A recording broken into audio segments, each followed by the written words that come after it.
하나님 말씀 함께 보죠. 하나님 말씀은 이사야 56장 1절부터 8절입니다.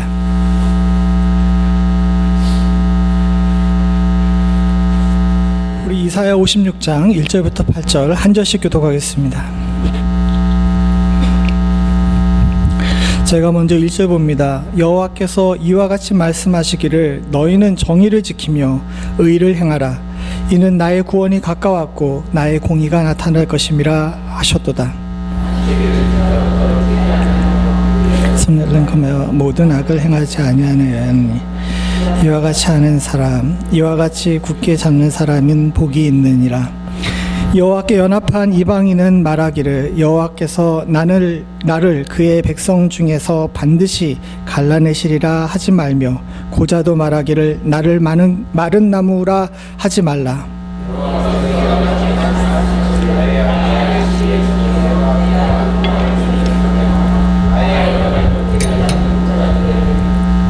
내가 내 집에서 내 성에서 아들이나 딸보다 나은 기념물과 이름을 그들에게 주며 영원한 이름을 주어 끊어지지 아니하게 할 것이며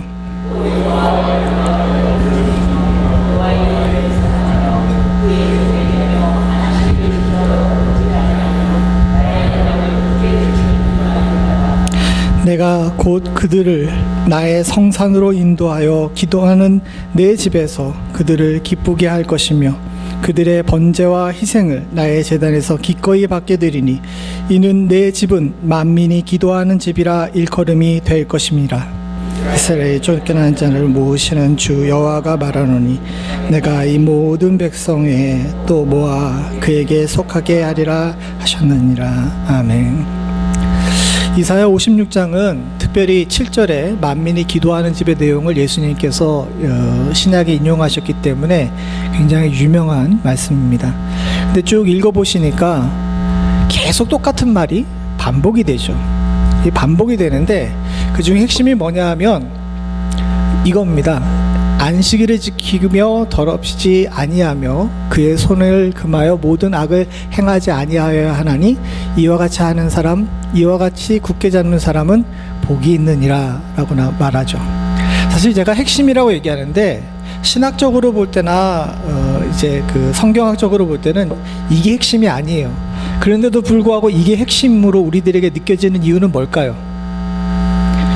마지막에는 복 때문입니다. 사실 그렇잖아요. 이 땅에 살면서 우리가 어떻게 예수를 잘 믿어야 신앙생활을 잘해야 복을 받는지에 대해서 많이 생각을 하는데 거기에 대해서 성경에서 아주 구체적으로 이렇게 해야 복을 받는다라고 이렇게 딱 명제시되어 나와 있는 몇 안 되는 구절이 오늘 이 구절입니다. 그래서 많은 분들이 신앙생활하면서 복 받으려면 어떻게 해야 돼요? 라고 이야기하게 되면 이 본문을 이야기하시는 경우가 많이 있죠. 밑에 있는 부분은 표준세 번역인데 밑에 있는 부분을 읽으면은 더 확실합니다. 같이 한번 읽어보죠. 시작. 공평을 지키고 공의를 철저히 지키는 사람은 복이 있다. 안식일을 지켜 더럽히지 아니하는 사람, 그 어떤 악행도 손을 대지 않는 사람은 복이 있다. 이러면 진짜 복이 있겠죠. 예, 맞습니다. 아멘 하셔야 돼요. 그런데 문제는 뭐냐면 앞뒤를 띄워버리고 이렇게 하면 복이 있다라고 생각하기 때문에 예수 믿으면서 복 받으려면 주일 성수 잘하고 죄 짓지 않으면 복 받는다 이렇게 생각하는 경우가 많아요. 아주 틀린 말은 아니지만 여기에 뭔가가 빠졌습니다. 사실 쉬는 거 제대로 쉬는 것은 예수 안 믿는 사람도 해요, 안 해요? 하죠. 그리고 공평을 지키고 공의를 철저히 지키면서 악행에 손대지 않은 사람 세상에 있어요, 없어요? 있어요. 그런 사람도 복 받습니까? 그거는 하나님 소관이기 때문에 저는 잘 몰라요. 그러나 그게 꼭 그렇지가 않다는 겁니다. 이 무슨 얘기냐 하게 되면 이 말씀만 띄워서 생각을 하기 때문에 주일날 예배 잘 드려야 복 받는다라고 생각하는 사람들이 많아요. 아주 틀린 얘기는 아니지만 누차 반복해서 말씀드리지만 아주 틀린 얘기는 아니지만 틀린 얘기예요. 무슨 얘기냐 하게 되면 우리는 하나님께로부터 오는 복을 행위로 얻으려 하는 경우가 많이 있습니다. 근데 사실은 저 안식일을 거룩하게 지키고 우리가 어떤 악행도 손을 대지 않는다는 것에는 전제가 있는데, 이 전제를 빼버리고 저렇게만 하게 되게 되면 세상에 착하게 살았던 사람들과 똑같은 사람이 되고, 그것은 복이 아니라는 거예요. 물론 여기에 신앙자 배경이 다르신 분들도 있지만은 대체적으로 보게 되면 감리교를 제외하고는 거의 모든 부분들, 그리고 감리교인들도 요즘은 이걸 인정하는데, 인간과 하나님 사이에서 뭐가 먼저예요? 인간과 하나님 사이에서 구원이 있으려면 뭐가 먼저입니까? 하나님의 은혜가 먼저인 거예요. 그죠? 그리고 그 은혜에 대해서 감사해서 인간이 하나님 앞에서 올바른 행위를 하는 겁니다. 요걸 우리가 제대로 이해하고 전제를 해야 되는 거예요. 즉, 안식일을 잘 지키고 거룩하게 사는 행동이 복이 있다라고 하면 행위를 얘기하는데, 이 행위에 하나님께로부터 오는 은혜가 전제되어 있지 않으면 그것은 다 소용이 없는 것이라는 거죠. 예를 들어보죠. 바리새인들이 있습니다. 예수님께서는 바리새인들을 뭐라고 얘기하시죠? 이 누구 자식들이라고 했어요? 독사의 자식들이라고 얘기했죠. 우리가 독사의 자식들이니까 굉장히 고상하게 보이는데, 우리 보통 한국에서 옆에 있는 사람을 욕할 때 어떻게 얘기합니까? 뭐라 그래요? 도그 베이비라 그러잖아요. 이스라엘 사람들에게는 그와 유사한 욕이 그 얘기예요. 이 뱀새끼라고 얘기하는 겁니다. 아주 예수님께서 험한 얘기를 이야기하신 거예요. 그러면서 또 바리새인들에게 뭐라고 얘기했냐면 회칠한 무덤이라고 얘기하셨어요. 근데 우리가 생각해야 될 것이 있습니다. 바리새인들이 행위가 부족했나요? 아니에요. 예수님께서도 제자들에게 가르치실 때 바리새인들의 행위를 보고 본받으라고 이야기하셨습니다. 그만큼 그들이 겉으로 볼 때 행위의 문제에 있어서는 굉장히 잘 산 거예요. 그럼에도 불구하고 예수님께서 험한 욕을 하시면서 회칠한 무덤이라고 바리새인들을 지적하신 이유는 뭐냐면, 그들에겐 행위가 있지만 뭐가 없는 거예요. 행위의 전제가 되는 하나님과의 관계가 없는 겁니다. 즉, 하나님의 은혜가 먼저 전제되어 있고 그 다음에 그 은혜에 감격해서 행위가 있어야 되는데, 사람이다 보니까 어느 순간인가 이 정신적인 문제, 영적인 문제의 부분은 점점 미약해지고 눈에 보이는 거에만 집중하다 보니까 저들이 회칠한 무덤이 된 거예요. 근데 문제는 안타깝게도 현재 우리 모습도 그와 다를 바가 없는 겁니다. 여러분, 주일날 예배 잘 드리면 복 받아요? 이렇게 얘기해놓고 이 질문을 던지니까 답을 쉽게 못하죠. 주일날 주일 성수 잘하면 복 받습니까? 하나님의 은혜에 감격해서 제대로 주일을 섬겨야 복을 받는 겁니다. 이 앞에 있는 이 부분이 우리 너무 빼먹고 살아요. 이걸 오늘 이사야가 누차 반복한 이유는, 우리가 겪고 있는 이 문제를 이사야 시대 당시 사람도 똑같이 겪었거든요. 예루살렘 성에 매일마다 번제의 향기가 올라갑니다. 절기마다 3번씩 이스라엘 사람, 유다 사람들이 모여가지고 예루살렘에서 절기를 지켜요. 겉으로 볼 때에는 정말 하나님을 잘 섬기는 것 같은데, 하나님은 계속 이스라엘 사람들을 야단을 치십니다. 너 똑바로 믿으라고. 이사야를 통해서 하나님께서 말씀하신 것이 그겁니다. 제대로 잘 믿는 것처럼 형식적인 면에 있어서, 행위의 문제에 있어서는 잘 하는 것 같은데, 저들이 앞에 있는 하나님의 은혜에 관해서, 하나님의 중심에 관해서 관심이 없어요. 그래서 계속해서 이 얘기를 반복하면서 저들에게 상기시키는 것이 뭐냐면 하나님과의 연합입니다. 즉, 하나님과 연합한 이후에 그 연합 안에서 주일 성수하고 말씀을 잘 지켜야지만, 그래야지만 우리 안에 복이 있는 줄로 믿습니다. 사랑하는 성도님들, 예수를 믿으려면, 예수를 믿으면 뭔가 얻는 게 있어야 되잖아요. 그렇지 않아요? 제가 너무 세속적입니까? 아니, 예수 믿고 나서 딱 죽었는데 주님께서 너 제대로 안 믿었어, 지옥, 그러면 안 되잖아요. 그죠? 그러니까 우리가 예수를 믿는다면, 기왕에 예수를 믿는다면 저 하늘나라 가서 착하고 충성된 종이라 칭찬을 들어야 되지 않겠습니까? 주일날 열심히 예배 나왔는데 넌 아닌데, 난 모르겠는데 라고 주님이 말씀하시면 얼마나 안타까워요. 사랑하는 성도님들, 우리가 하려면 제대로 해야 합니다. 그래야 제대로 복을 받을 줄로 믿습니다. 그렇게 하기 위해선 주와 연합이 중요해요. 즉 하나님의 은혜에 대해서 계속 기억하면서 행위가 나와야 될 줄로 믿습니다. 그래서 주님께서도 오늘 1절에 보게 되면 이 안식일과 잘 지키는 이 깨끗하게 사는 문제 전에 1절에 뭐라고 얘기하냐면 여호와께서 이같이 말씀하시기를 너희는 정의를 지키며 의를 행하라 라고 얘기하는데 그 다음은 같이 봅니다. 시작. 이는 나의 구원이 가까웠고 나의 공의가 나타날 것임이라 라고 이야기했습니다. 그냥 심판이 올 거다라고 이렇게 얘기한 것처럼 보일지 모르지만 여기 공의라는 단어, 이 구원이라는 단어는 앞에 나와 있는 이사야 40장 이유를 보게 되면 그리스도를, 메시아를 상징하는 거예요. 즉 내 은혜가 너희들에게 임할 것이니 너희가 정의를 지키고 의를 행하라 얘기하시면서 먼저 은혜가 우리들 가운데 임할 것임을 말씀하고 계시는 겁니다. 그리고 이 은혜가 임함을 여러분들 우리가 하나님을 안에서 연합하기 위한 귀한 기회이자 또한 우리들에게 주신 축복임을 기억해야 합니다.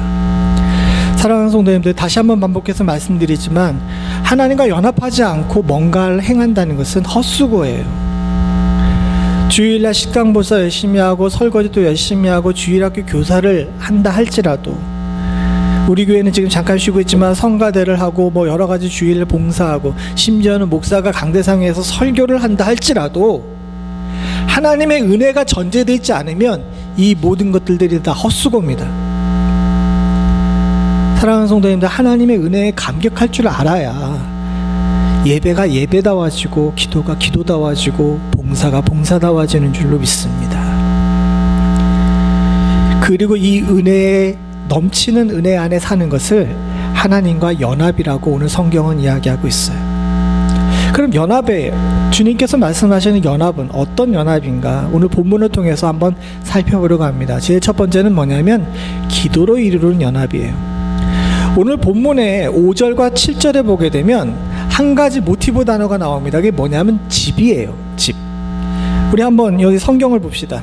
성경에 보게 되면 5절 같이 보죠. 시작.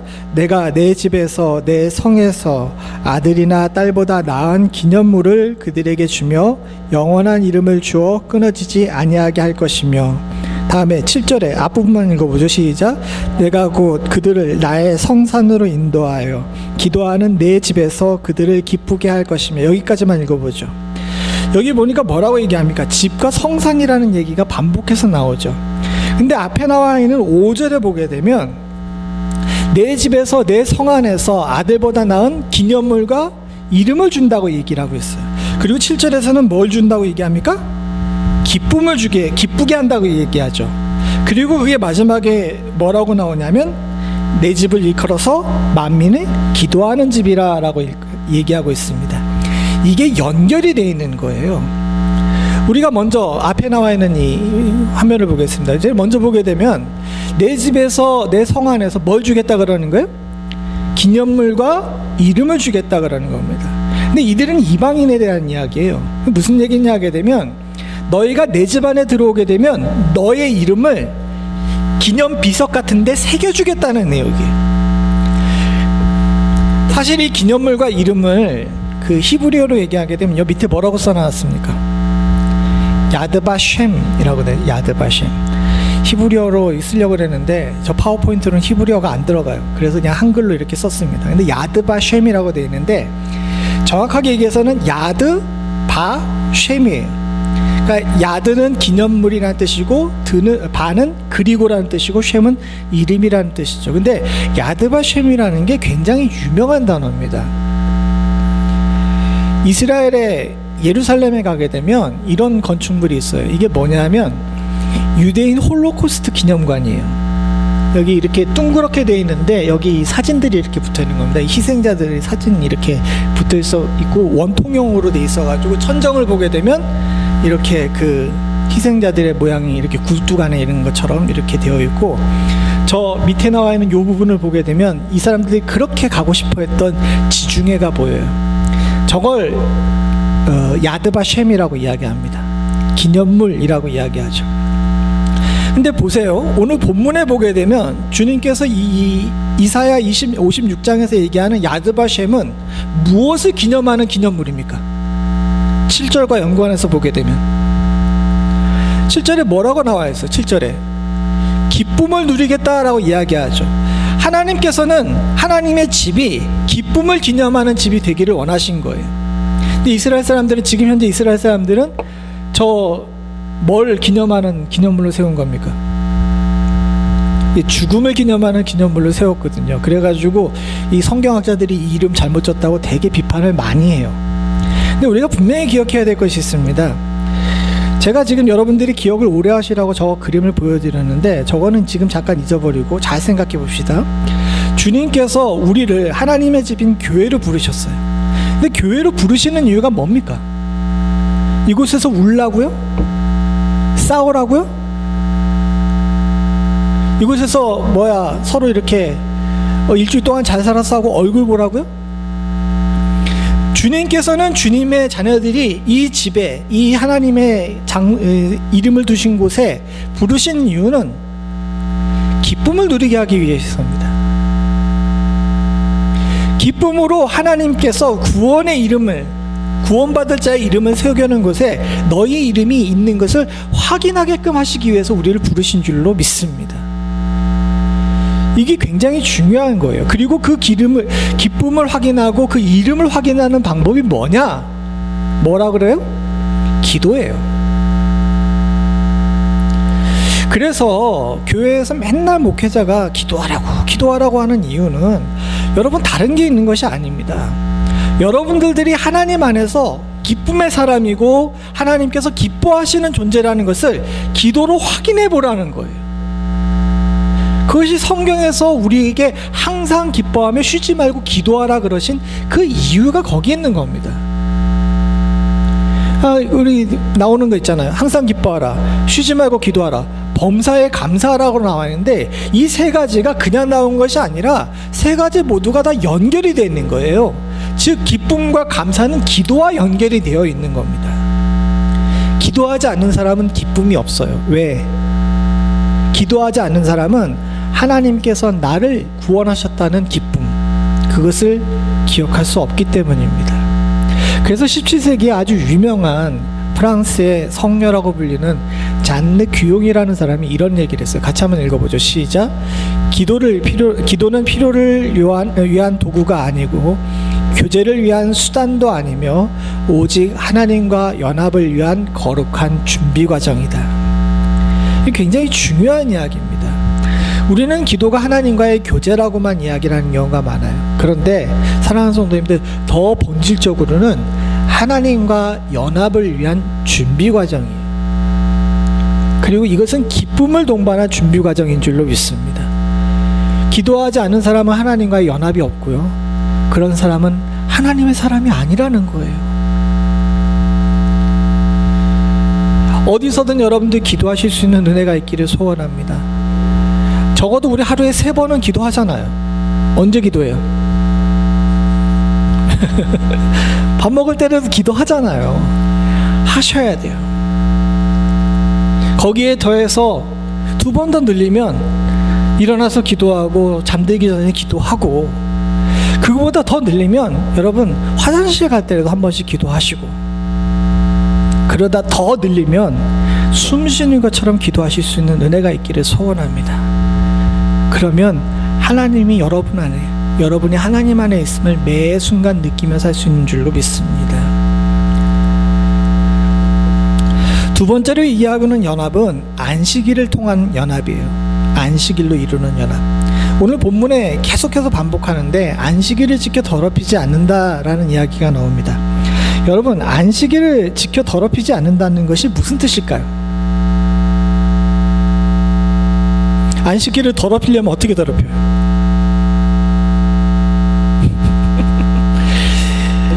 바리새인들은 이것을 잘못 해석해가지고 예수님의 제자들이 밀밭을 다니다가, 이 보리밭을 다니다가 이거 나달을 따가지고 이걸 비벼가지고 나달 먹은 걸 가지고 탈곡했다고 야단을 치잖아요. 안식일을 더럽혔다고 지금 야단을 친 겁니다. 그 행동이 안식일을 더럽힌 겁니까? 유대 사람들이 가지고 있는 미드바시의 규정에 따르게 되면 분명히 잘못한 거죠. 그러나 주님께서는 그 행동을 갖다가 안식일을 더럽힌 거라고 생각하지 않으셨어요. 예수님께서 안식일에 병든 자를 고치셨어요. 그랬더니 바리새인들이 벌떼처럼 일어났어요. 왜? 안식일에 일했다고, 안식일을 더럽혔다고 예수님을 막 정죄한 겁니다. 근데 안식일을 더럽힌 거예요? 그때 주님께서 하신 말씀이 있죠. 내가 안식일의 주인이다. 안식일을 더럽힌다는 의미는요, 사랑하는 성도님들, 마땅히 기억해야 될 시간에 하나님을 기억하지 않고 하나님 이외의 다른 것들이 주인 노릇하는 게 안식일을 더럽히는 겁니다. 즉 주일날 안식일을 지키는 것은 단순히 교회에 나오는 것이 아니에요. 주일날 거룩히 지키며 우리가 안식일을 더럽히지 않는 것은 예배하러 나오면서 누구를 기억하는 겁니까? 하나님을 기억하는 거예요. 신명기 5장 15절 같이 한번 봅니다. 시작.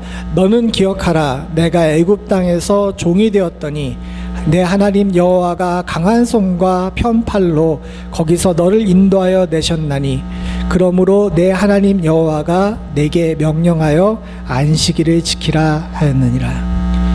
이상하잖아요. 애굽 땅에서 구원해낸 곳, 이런 강한 손으로 구하신 것 쭉 얘기하면서 마지막에 어떻게 결론으로 나갑니까? 안식일을 지키라로 결론이 나옵니다. 이게 여러분 그냥 쭉 읽으니까 그렇지만 분석해서 보게 되면 맥락이 저는요 없어요. 그런데도 불구하고 이 마지막에 하나님께서 구원하시고 인도하신 것을 뭘로 하나님 앞에 돌리라고 얘기하는 거예요? 안식일을 지키는 거라고 돌리라는 거예요. 왜 그랬을까요? 첫 번째 나오는 그 단어 때문에 그렇습니다. 너는 기억하랍니다. 주일날 교회에 나오는 것은요, 목사 얼굴 한번 보겠다고 나오는 것이 아니라 누구를 기억하는 행위인 겁니까? 하나님을 기억하는 행위인 거예요. 사람은요 참 묘해서 행위가 동반되는 재래의식이 없게 되면 기억을 상실해요. 잊어먹게 된다는 겁니다. 주일날 교회 나와가지고 예배를 드리는 행동이 우리가 볼 때는 일견 무의미하고 습관에 따른 것처럼 느껴질지 모르지만 이게 반복해서 계속 됨으로 말미암아서 하나님을 기억하는 것이 몸에 체득이 되는 거예요. 그래서 주일날 주님의 전에 나와서 예배를 드리는 것이 중요한 겁니다. 아이들에게도 마찬가지예요. 사랑하는 성도님들, 아이들이 저도 해보니까 엘레멘터리 스쿨까지는 교회 가자 그러게 되면 네 그러면서 기쁜 마음으로 쫓아 나와요. 그런데 이제 미들 가고 하이 가면 어떻게 됩니까? 우리 권사님들은 너무 오래된 옛날 이야기라 기억이 안 나요, 이런 얼굴을 잘 쳐다보시는데 우리 직접 키우시는 분들은 알잖아요. 아이들 좀 머리 크면요 주일날 교회에 데리고 나오는 거 쉬운 일이 아닙니다. 그럼에도 불구하고 야단치고 때려서라도 주일날 애들을 교회에 나오게 하는 이유가 뭡니까? 뭐예요? 제 경험을 얘기를 해보죠. 저는 목사 아들입니다. 목사 아들로 컸어요. 근데 저도 머리 컸을 때 중학교 고등학교 때 교회 나가고 싶었을까요? 안 나가고 싶었을까요? 생긴 걸 봐. 뺀질뺀질하게 생겼잖아.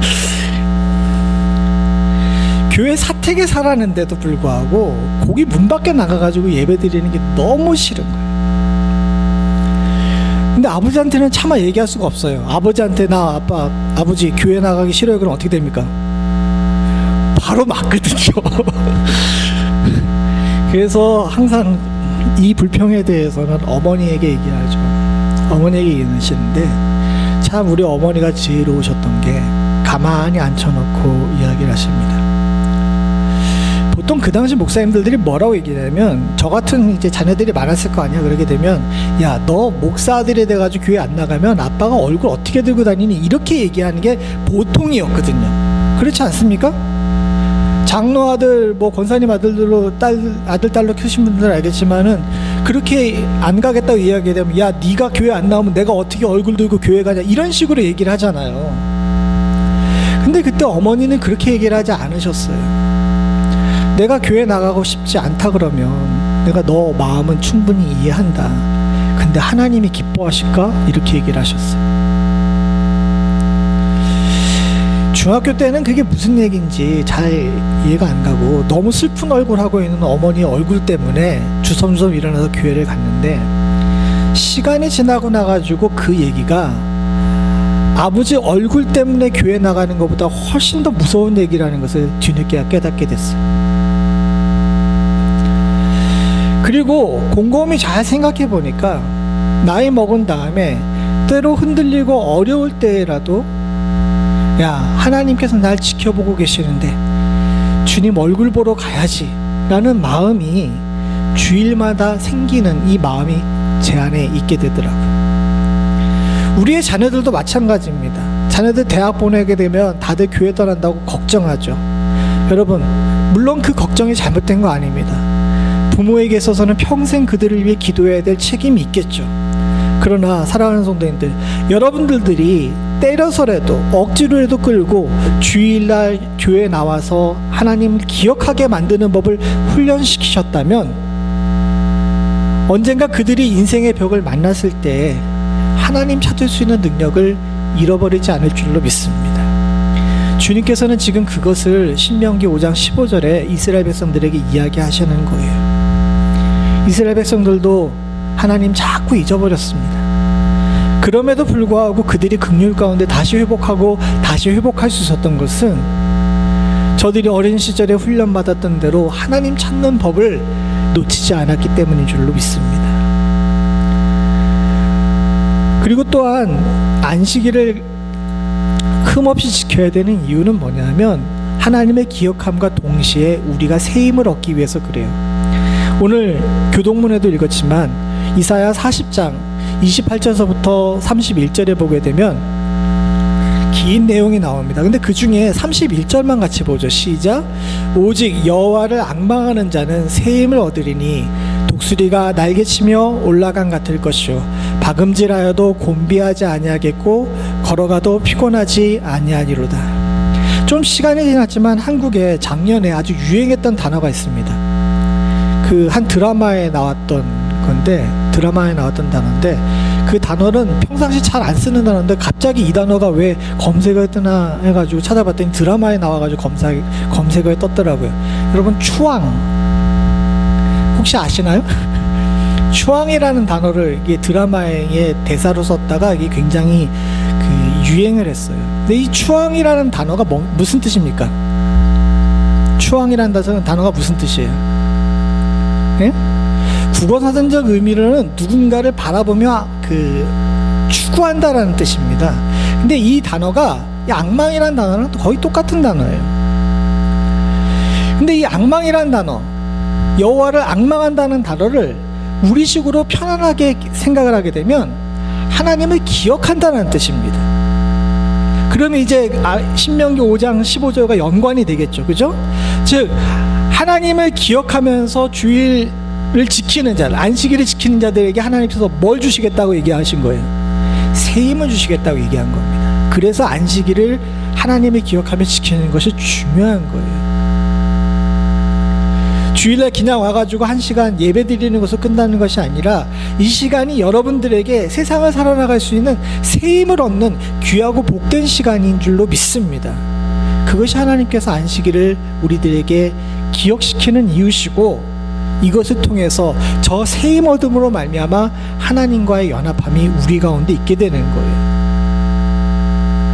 사랑하는 성도님들, 바라고 소원하기는 여러분들 모두가 다 오늘 하나님과 연합함으로 세상 살아나갈 수 있는 새 힘 얻을 수 있기를 소원합니다. 아팠던 것, 괴로웠던 것, 힘들었던 것, 주님께서 주시는 새 힘으로 치료받고 돌아가십시오. 그것이 진정한 연합입니다. 세 번째로는 이루는 연합은 순종으로 이루는 연합이에요. 안식일을 2절에 보게 되면 그 안식일에 대해서 쭉 나온 다음에 마지막에 뭐라고 얘기하게 되면 이와 같이 굳게 잡는 사람은 복이 있느니라 라고 이야기해요. 똑같은 단어가 6절에 나옵니다. 어떻게 나오냐면 마지막에 나의 언약을 굳게 지키는 이방인마다 라고 나옵니다. 이 굳게 지키다 라는 것은 다른 얘기로 하게 되면 말씀을 순종한다는 의미입니다.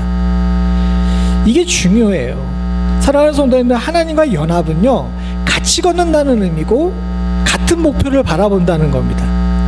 근데 문제는 뭐냐면 우리가 하나님을 굳게 붙들지 않게 되게 되면 우리 다리는 삐꾸예요.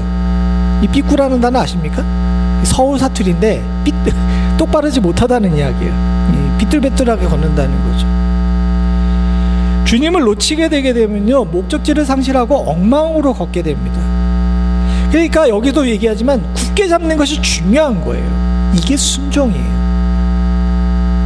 순종을 할 줄 알아야 하나님과 똑같은 목표를 동일하게 보며 하나님과 함께 걸을 수 있습니다. 이래야 진정한 연합이 되고 그런 사람이 복을 받을 수 있다는 거예요. 이스라엘 왕 중에서 사울이라는 왕이 있었습니다. 이 사울이라는 왕은 하나님께서 되게 이뻐하셨어요. 그리고 하나님의 영이 임해서 선지자들 가운데 예언도 할 줄 아는 사람이었습니다. 근데 여러분 다 아시는 것처럼 사울이 버림받았죠. 왜 버림받았습니까? 사무엘상 15장 23절입니다. 같이 봅니다. 시작. 이는 거역하는 것은 점치는 죄와 같고 완고한 것은 사신 우상에게 절하는 죄와 같음이니라. 왕이 여호와의 말씀을 버렸으므로 여호와께서도 왕을 버려 왕이 되지 못하게 하셨나이다 하니. 사울의 가장 큰 문제는 뭐냐면 하나님도 알고 하나님의 역사도 알고 하나님을 바라봐야 되는 것도 아는데 문제가 뭐냐면 하나님을 느슨하게 붙잡고 있었던 게 문제예요. 주님께서는 이렇게 맹탕으로 믿는 것을 원치 않으십니다. 사랑하는 성도님들, 주님 앞에 복 받길 원하시면요 굳게 붙잡아야 돼요. 그래서 여기 아주 무서운 얘기가 나오는데 거역하는 거는 뭐와 같다 그래요? 점치는 것과 같다 그러는 거예요. 그리고 뭐라 그럽니까? 완고한 것, 자기 고집 부리고 하나님 말씀대로 안 사는 것 뭐와 같다 그래요? 우상 숭배하는 것과 똑같다 그래요. 쉽게 얘기하게 되면 느슨하게 믿는 것은요 우상 숭배하는 것과 다를 바가 없다는 겁니다. 그러면서 복을 받기를 원한다는 것은 넌센스예요. 행위가 우리에게 복을 주지 않습니다. 사랑하는 성도님들, 연합한 이후의 행위여야 진정한 복이 우리 가운데 임하는 줄로 믿습니다. 말씀을 맺고 정리하죠. 간단하게 얘기하게 되면 길게 얘기했는데 요거 4개만 기억하시면 돼요. 첫 번째 뭡니까? 하나님께서 은혜로 부르셨다는 거예요. 하나님께서 은혜로 부르셨다는 얘기는 뭐냐면 행위가 우리를 완전하게 만들거나 복을 줄 수 없다는 겁니다. 오직 은혜 안에서 출발해야지만 가능한 일이에요. 그리고 두 번째는 뭡니까? 기도로 기쁨의 기념비를 매일매일 우리 가운데 세워야 할 줄로 믿습니다. 그래서 기도하는 것이 중요해요. 기도하지 않은 사람은 기쁨이 없습니다. 기도하지 않는 사람은 감사가 있을 수가 없어요. 내 안에 주님의 기념비가, 기쁨의 기념비가 매일 세워질 수 있도록 항상 기도하는 일에 힘쓰시기를 부탁을 드립니다. 그리고 세 번째로 어떻게 됩니까? 주일로 구원을 기억하고 세임을 받으실 수 있는 은혜가 있기를 소원합니다. 주일 성수 열심히 하세요. 주일날 목회자를 기쁘게 하기 위해서 이 자리를 채우는 것이 아니라 여러분들이 살기 위해서 이 자리를 지켜야 하는 줄로 믿습니다. 그리고 마지막으로 같이, 이게 잘 안 보이죠? 따라 있습니다. 말씀을 순종함으로 복을 받음. 말씀을 순종함으로 복을 받음. 말씀을 꼭 붙잡아야 됩니다. 제가 순종했다고 표현했는데 사실은 굳세게 붙잡은 거예요. 적당하게 붙잡으시면 안 됩니다. 아까 전에 사울에 대해 말씀드렸던 것처럼 하나님 알고 하나님의 역사도 알고 본인이 체험해도 그래도 망했어요. 왜? 느슨하게 붙잡기 때문에. 굳게 붙잡을 줄 아는 사람이 주께서 주시는 복을 누리는 줄로 믿습니다. 사랑하는 성도님들, 저는 우리 멤피스 연합장로에게 특별히 이 시간 이 자리에서 예배드리는 주의 사랑하는 성도님들이 모두 다 복받기를 원합니다. 나름 열심히 믿는다고 이 이민 어려운 가운데서도, 이 멤피스 지역 가운데서도 신앙생활하고 예수 믿겠다고 최선을 다했는데, 우리의 신앙생활이, 우리의 행위가 헛된 것이 돼서는 안 되잖아요. 저 여러분들 모두 다 저 천국에서 얼굴 보기를 원합니다. 왜 아멘이 이게 한 사람밖에 안 나와? 제 얼굴 보기 싫어요?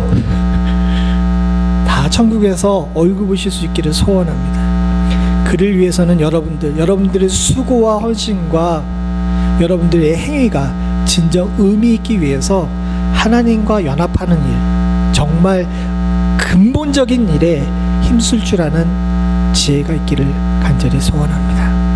같이 기도하시겠습니다. 하나님 아버지, 주님의 은혜로 구원의 역사를 맛보게 하시고 하나님의 집에 드나들 수 있는 축복을 허락하신 은혜에 감사드립니다. 하나님이 은혜에 감격하고 살아야 됨에도 불구하고 무엇이 그렇게 바빴든지 주님을 기억하는 일에 게으르고 그저 행위로만 이만하면 됐죠, 이만하면 난 최선을 다했습니다 하는 마음으로 신앙생활하지 않았는지 돌아볼 수 있게 하여 주시옵소서. 우리를 돌이켜 회개하는 마음을 갖게 하여 주시옵고 내 안에 사시는 분은 오로지 하나님 한 분뿐이심을 잊지 않을 수 있는 은혜를 허락하여 주시옵소서. 주를 기억하는 삶, 주님을 기뻐하는 삶, 주의 말씀에 순종하는 삶이 우리 가운데 있기를 간절히 소원하오니 이런 삶을 삶으로 말미암아 우리가 말씀대로 복받는 삶 살 수 있도록 주여 도와 주시옵소서.